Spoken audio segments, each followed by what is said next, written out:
Hello बच्चों, let's read the question. Radiations of intensity 0.5 watt per meter square are striking a metal plate. The pressure on the plate is here.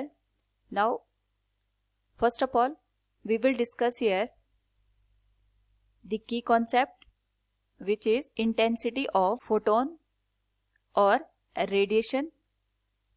Now, अगर हम बात करें यहाँ पे जो photon की इंटेंसिटी है, that depends upon the number of photons striking on any surface.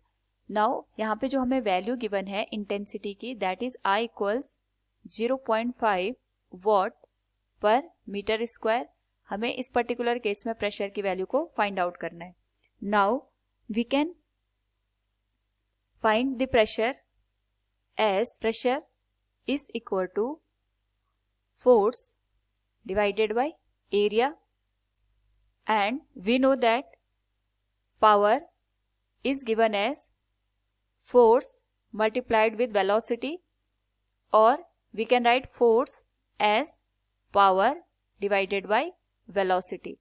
तो इस केस में अगर हम देखें यहाँ पे pressure will be, force can be written as power divided by area multiplied with velocity, and here the power is given as power per unit area is known as intensity.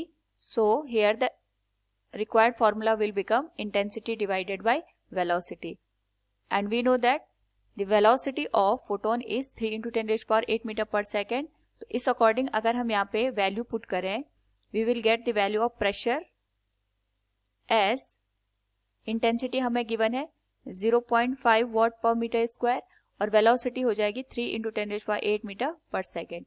इसको solve करने पे जो pressure की value हमें मिलेगी, it will be 0.166 into 10 raise power -8 newton पर metre square. So we can say here the required value of pressure will be 0.166 into 10 raise power -8 newton metre power -2.